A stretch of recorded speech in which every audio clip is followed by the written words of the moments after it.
진짜 매일 얼굴을 본단 말이에요. 네. 매일 맞아요. 출근해서 가장 가족보다 더 오래 더 시간을 오래 있죠. 보내는데 당신은 누구십니까? 네. 당신은 누구십니까?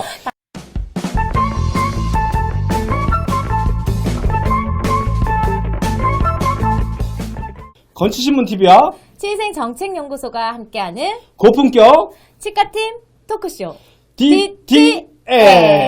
야, 자, 두 번째 주제 네, 시간이죠. 네. 우리나라 치과위생사의 역할과 양성, 교육과정에 대해서 한번 진지하게 다뤄보도록 하겠습니다. 좋습니다. 2015년에 나온 연구 중에 예비 치과 의사, 그러니까 전국의 11개 치과 치과 의사. 치과 대학에서 대학생. 양성하는 치과 의사들을 대상으로 한번 질의한 연구가 있더라고요. 치과 의사가 치과 위생사에 대한 직종을 알고 있냐? 라고 물어봤어요. 그렇지. 예비 치과 의사한테. 그랬더니 97% 이상이 알고 있대요. 알고 그러면 있다. 그 알고 있는 사람이 언제 알게 됐냐라고 물어보니 일반적으로 이제 본인이 그 교육 과정에서 알고 있다라고 하는 정도는 한 뭐 30% 정도 수준이고 그리고 임상 현장 실습을 치과 의사들도 나갔을 때 현장 실습을 통해서 알고 있는 부분도 30%예요. 그 전에 몰랐다가 갔더니 당신 누구십니까? 치과위생사예요? 네. 그게 3분의 1이 그렇다는 얘기. 오호. 그러니까 참 그것도 저도 사실 이 연구 보면서 사실 놀랬거든요. 오호, 그러네요. 진짜. 네, 그리고 그런데 더 좀 제가 심각하게 좀 느꼈던 게 그러면 의료법상에 이 치과위생사의 직종이 어디에 속한다고 생각하느냐라고 질의를 했더니 자, 의료를 보조하는 인력으로 77%가 알고 있어요. 네, 그리고 의료인이라고 생각하는 게 14.7%. 그러면 의료기사잖아요. 네네. 의료기사라고 알고 있는 사람은 4.1%. 호! 그러면 대부분은 의료기사인지 모르네? 네네. 그러니까 정리하면 아예 모르는 네네네. 사람이 한 3분의 2 정도 됐다가 실습가인데 당신 누구십니까? 치과위생사예요? 네. 거기서 아는 게 네. 3분의 1 정도 알고 네. 치과위생사라고 듣긴 들었는데 네, 저 네. 사람은 누구지? 정체가 뭐지? 해서 네네. 의료기사라고 알고 있는 사람은 그 중에 4%. 또 4%밖에 안 되고 네. 거의 다 당신이 누군지 모르는데 모르는 거죠. 그 사람과 평생을 보내야 되는데 네. 그러니까요. 응? 그러면 현장에서 오랫동안 근무하신 분들은 그렇지만 이제 갓 졸업한 치과 의사들은 모르고 인지하고 있으니 이분들도 개원을 하거나 어디 취업해서 나와 협력하는 치과 의료 인력이 어떤 사람인지를 잘 모르는 상태에서 어떻게 역할을 분담을 하며 어떻게 또 그렇지. 다시 협업을 하며 우리가 지향하는 치과 팀으로서의 팀워크를 할 수 있을까라고 하는 고민에서부터 시작된 거죠. 그러네요. 이게 같이 일할 사람의 정체를 네. 모르는데 이 네, 사람이 네. 누구지를 모르는데 이 네. 사람과 내가 어떻게 역할 분담을 하지를 그렇죠. 아는 건 그건 아는 게 천재인데. 그러니까. 근데 그러면 많이 싸우겠네. 그러니까요. 그렇죠. 서로 그러니까 정체를 너무 모르면 의견이 당신이 이거는 당연히 해야 되니까 맞아요. 되지 않습니까? 네. 혹은 이건 하면 안 되지 않습니까? 하는데 그러려면 이 사람이 뭐 하는 사람인지 알아야 되는데 그렇죠. 그걸 모른단 말이지. 네네. 이거 지금 심각한데. 그래서 오늘 네. 치과위생사가 누구인지 뭐 하는 사람인지 그쵸. 샅샅이 샀었지. 샅샅이 네네. 우리 신 교수님께서 알려주셔야 돼요. 계속 자, 그럼 알려줘야죠. 첫째.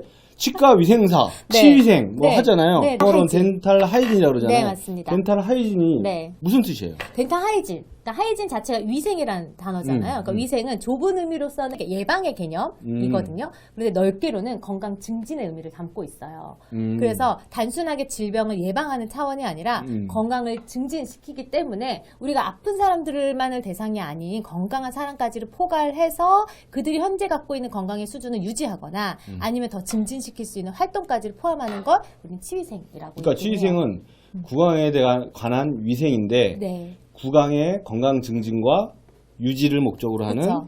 이제 적절한 활동을 네. 이제 치위생이라고 한다. 네. 이게 네. 신 교수님 개인 생각은 아니죠? 그럼요. 어우, 이- 좀 괜찮아 오늘 보였나요? 여기서 만든 네. 건 아니죠. 원래 이렇게 정의되어 있는 거죠. 그래서 치위생이라는 게 네. 이런 적극적인 의미가 네. 있다는 거를 네. 사실은 나도 몰랐어요? 알았어. 알았죠. 알았어. 아유, 알았는데 그럼요. 알았는데 모르는 사람이 계실까봐 네. 내가 다시 한번 짚어드리는 네, 거거든요. 네, 그렇죠. 좋습니다. 모르다니. 자, 그럼. 대단한데 치위생. 진짜 이게 덴탈 팀에서 정말 핵심적인 인력이다는 거는 원래도 그랬지만 정의를 보니까 더더욱 선명하게 알겠는데. 그러니까 치과위생사가 처음 시작했을 때 1934년에 닥터 폰즈를 통해서 처음에 이제 만들어졌을 때는 공중보건 영역에서의 구강보건 교육을 해서 현재 집단을 대상으로 건강을 증진 활동하는 교육자로서 양성이 되었다가 어느 정도에도 치과 의료가 이제 활성화되면서는 치과 진료 보조의 역할로 또 이제 이들을 이제 활용을 했다가 조금 더 이제 점점 더 발전하는, 그러니까 치료의 치과 궤도, 치료의 질과 이런 부분에 변화가 있잖아요. 그러니까 단순히 교육을 하는 사람, 그다음에 진료를 보조하는 사람을 넘어서 건강을 증진시키는 그런 활동가로서 그러면서 치과 의료의 협력 이런 과정으로 건강 증진을 옹호하는 사람으로서 역할을 이제 하면서 정의도 계속적으로 변화된 거죠. 그래서 그러면 치의생학이 이렇게 치의생이 그런 정인데 이게 교육이 언제부터 했어요? 전 세계적으로 가장 먼저 시작한 나라는 미국. 아, 미국이 1913년에 시작했어요. 되게 1913년이면 되게 네. 일찍 시작했네요. 일찍 시작했죠. 그래서 미국에서 지금 고종 황제 살았을 때 시작했네. 그래? 네, 그래서 1913년에 미국에서 시작이 됐고, 그런데 사실 저는 되게 좋은 그 시도였다는 거 보는 게 우리나라가 6번째로 생겼어요. 진짜? 네, 미국, 노르웨이, 일본, 캐나다, 영국, 그 다음에 바로 우리나라가 1965년도에 굉장히 생겼어요. 이건 빨리 생겼네. 잠깐만. 네. 미국, 노르웨이, 일본, 캐나다, 영국, 한국이면 네. 앞에 있는 나라들은 그래도 좀 하는 나라들이고 근데 야 65년에 군사가 국민들이 칫솔도 잘 없을 텐데. 아닌가? 이게 칫솔 치약이 그렇게 많이 보급되지 않았을 때 아닌가? 그래서 그렇게 생겨서 지금 현재 우리나라는 전국에 2022년도를 기준으로는 83개의 교육기관이 있습니다. 그럼 우리나라는 맨 처음부터 이렇게 대학으로 딱 이렇게 생긴 거예요? 아니요, 처음에는 1965년에 연세대학교의 의과대학의 부속 의료의학 기술 수련원. 아, 연세대학교의 어떤 수련원을 통해서 시작했구나. 그 공식적인 전문 교육기관이 생긴 건 1977년에. 1977년. 네. 이게 그러면 최초의 그 치의생과 대학이 그쵸. 되는 거죠. 네네. 어느 학교지? 광주보건 대학, 그리고 대구보건 대학, 그리고 신구보건, 그리고 원광보건대학교하고 그러면서 또 이제 수련원이 연세대학교도 있었지만 경희대학교에도 수련원이 생겼습니다. 그러네. 이 학교들이 그러면 제일 시초일 거죠. 시초의 네, 학교네요. 그럼요. 지금은 굉장히 많이 발전을 엄청난 한 것 같은데. 발전이죠. 그러니까 65년에 생겼는데 94년도에 교육연합이 처음에는 77년도에 생겼던 학교들이 2년제로 만들어졌다가 94년도에는 3년제로 만들어져요. 그리고 나서 연세대학교, 그러니까 처음에 의학 그 수련원으로 시작되었던 연세대학교가 2002년도에 4년제. 4년제로 네. 2002년부터는 4년제로. 그래서 요새는 4년제도 많고. 네, 그럼요. 그렇죠? 네. 그리고 이제 석사과정, 박사과정도 네, 다 맞습니다. 만들어지고. 네. 2022년 현재로서는 이제 83개의 대학이 있고 3년제가 55개고 4년제가 28개가 있고요. 석사과정도 18개, 박사과정도 9개가 있어요. 그런데 이 박사과정은 전 세계 우리나라에만 있어요, 있어요. 박사과정? 네. 우리나라 치의생학 교육이 굉장히 많이 발전했다는 거를 딱 보네. 그러면 이렇게 나와서 무슨 일을 해요? 치과위생사.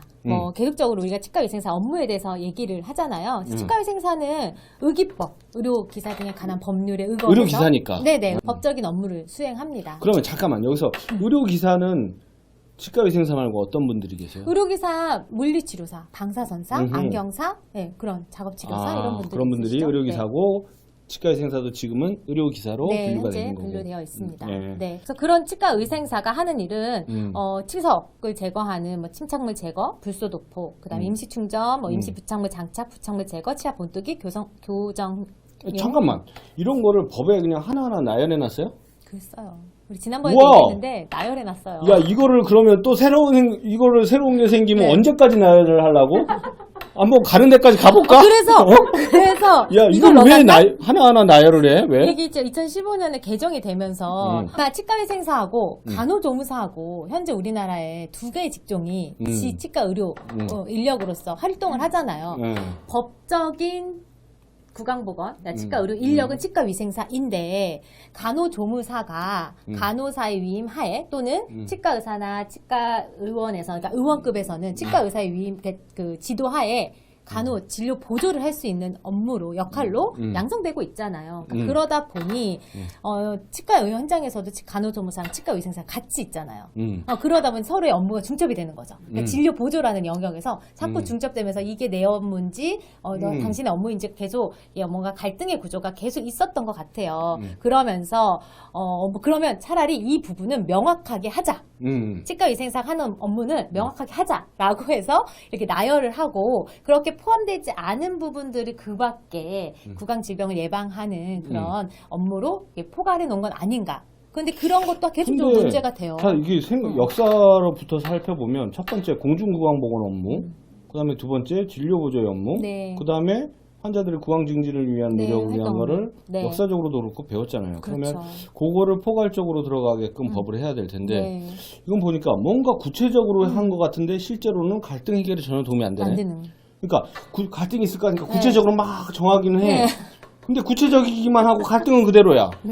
그리고서 이게 말이 되나? 이렇게 정하는 게? 그러면 치과 의사의 업무에서 정해서, 뭐, 예를 들어 보철 뭐 이렇게 정했어. 그쵸. 그러다가 이제 90년대 법을 정했는데 임플란트가 나왔어. 그럼 임플란트도 넣고. 누가 해야 돼? 임플란트에서 나중에 임플란트를 넣는데 임플란트 제거하게 돼. 제거 넣고, 제거해서 넣어가지고 고리식 넣고, 고리식에서 실패하면 고를 제거 넣고, 다시 넣고, 이러지 않은 거랑 똑같은 거잖아요. 그러니까 너무 안타깝죠. 그러면 이 역할들이 우리나라하고 외국이랑 다 비슷해. 외국도 이렇게 해놨나?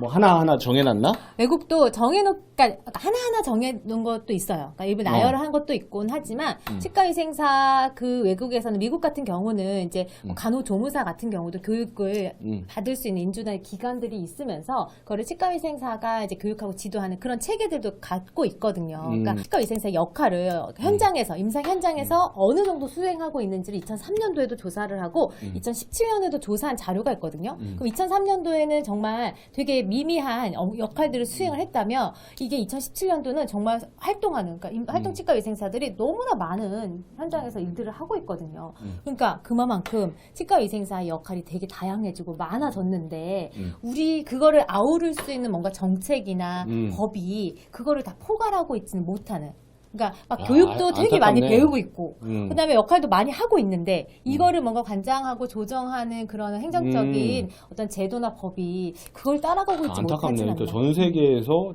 최초로 박사과정 생기고 세계 6번째로 교육도 생겨서 굉장히 체계적으로 거의 5천 명씩 나와서 하고 있는데 법 체계는 굉장히 이제 약간 제가 보기에는 약간 주먹구구식인 것 같아요.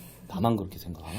그러니까 외국의 사례에 비해서도 훨씬 더 활동적이고 더 많은 역할을 할 수 있는데 그거를 제도가 담아주지 못한다는 그런 생각. 자, 그러면 간단하게 좀 정리를 해볼까요? 네. 치과의생사는 국민의 구강 건강 증진을 위해서 예방 활동을 중점적으로 하는 역할로서 양성되고 있습니다.